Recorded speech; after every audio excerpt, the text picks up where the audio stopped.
What up, geeks? Welcome back to our channel. We're having a look at Star Wars Jedi Fallen Order because we had some gameplay recently from E3. We've had a couple of trailers. We've got a release date now, which is November 15th. So we at God as Geeks starting to get a little bit excited about this, and we just wanted to go through some of what we know, some of what we're expecting, some of what we're hoping for, I guess.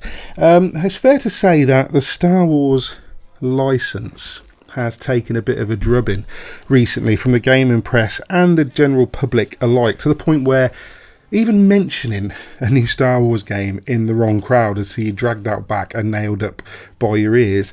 And a lot of that is in no small part owed to EA, who have managed to besmirch the name with not one but two poorly received Battlefront games, which by rights should have been like the second coming of Alec Guinness. So how do EA attempt to combat this? Well, the only way they know how to combat anything these days, which is to use Respawn's good name and carefully cultivated relationship with John and Jane Public as both sword and shield.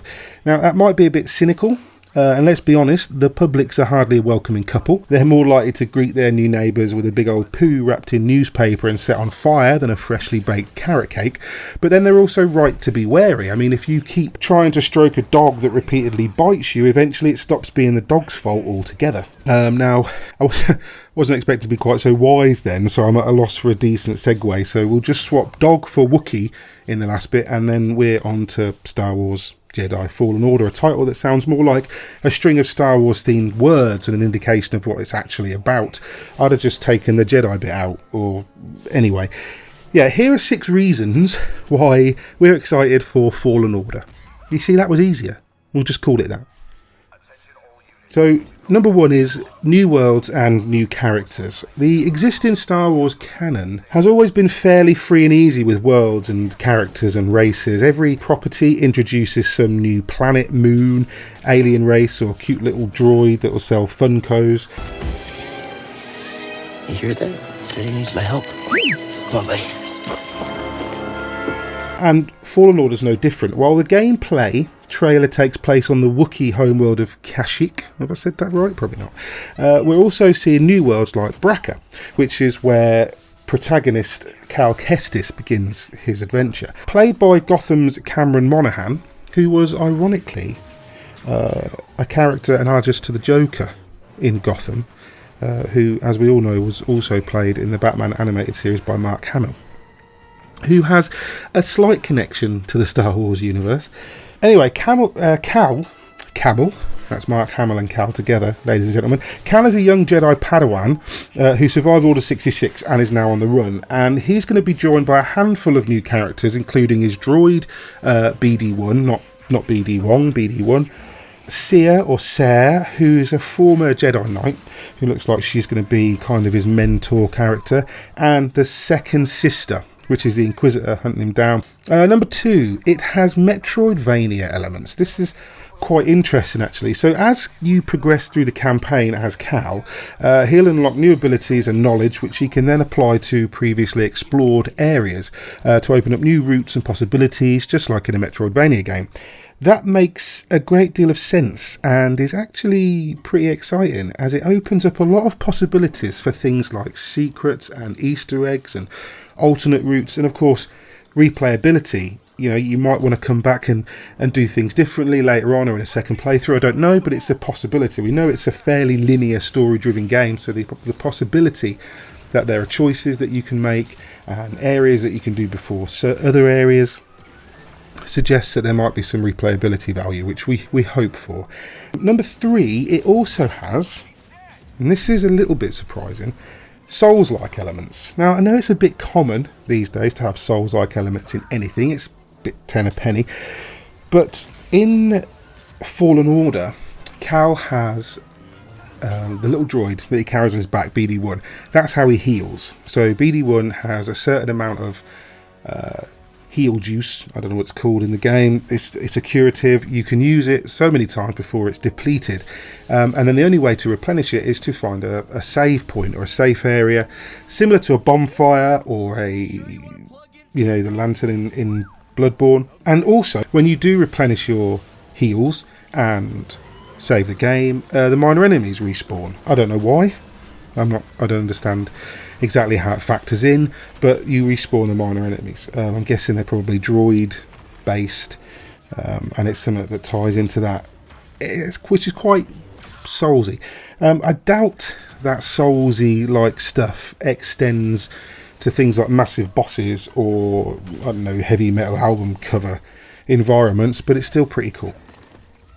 Number 4, combat looks brutal but is apparently thoughtful.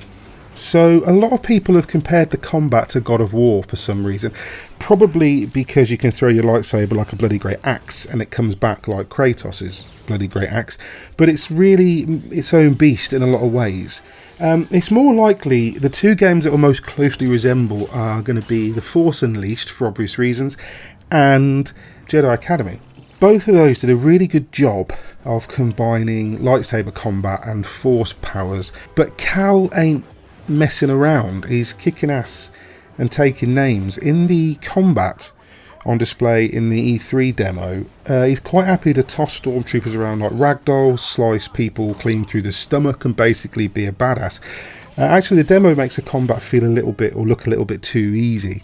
Cal is supposed to be a half-trained apprentice at this point, not a master, but, well, he looks a little bit overpowered. We've seen powers on display like Force Push and Force Pull, as well as the aforementioned Saber Toss. There's apparently a combo system, but you can mash away if you choose. Respawn have said themselves that they call the combat thoughtful. And they said that it's quite easy to pick up but difficult to master. The director, Stig Asmussen, apologies if I said that wrong, was director of God of War 3, which makes an awful lot of sense when you think about it. So yeah, he knows how to do combat. He knows how to make combat look brutal. I hope he knows how to dial combat back a little bit, so that you are playing a good guy, not a Sith Lord on a rampage. Number 5, there's a hub ship, and the campaign is non-linear. So Cal has a ship, or he hitches a ride on someone else's ship, called the Stinger Mantis, which I'm not really thrilled by that name. It doesn't roll off the tongue as well as Ebon Hawk or Millennium Falcon, but that's what it's called, the Stinger Mantis, which allows him to travel between planets and moons. Now, there's supposed to be no load times, which is quite interesting, but that also means that travel between planets takes place in real time, so you've got to sort of dick around on the ship while you wait to get where you're going, which to me sounds like it could be great for the first few hours, but might get a bit boring later. Now, you don't have complete freedom. It's not an open world game. You can't choose to go where you want, whenever you want, but you'll be able to choose your path at certain points. And obviously, like I said, you can revisit areas you've been to already when you unlock, I guess, new powers or new abilities or new tools. So that's quite cool. And the ship is kind of like a hub area, so you interact with your crew members, your allies. You'll be able to apply upgrades, tweak your saber. The different coloured kyber crystals have been confirmed, and apparently you can customise the ship. So I don't know whether whether you'll be picking out curtains and carpets or painting it, or if it's it might be something minor. It might just hook some fairy dice on the rear view mirror or something.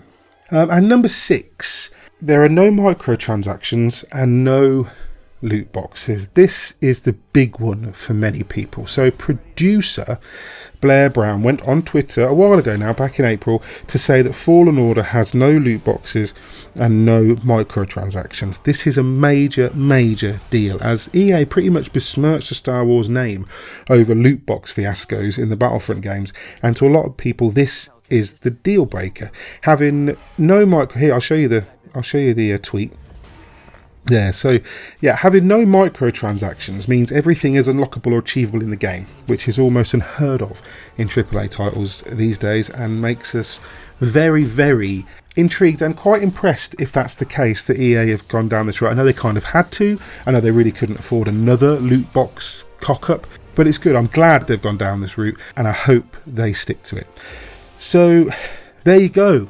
It was a little bit meandering, but we got there. It's all very fresh information. It's all very new, but that's what we know, and that's why we're excited to see Star Wars Jedi Fallen Order. The game is going to be released on consoles and PC in November, the 15th of November, I think, and we'll try and keep you reliably informed about it until then. I've been Mick Fraser for God's a Geek, and you guys have been lovely. Bye. No, we are not doing that again.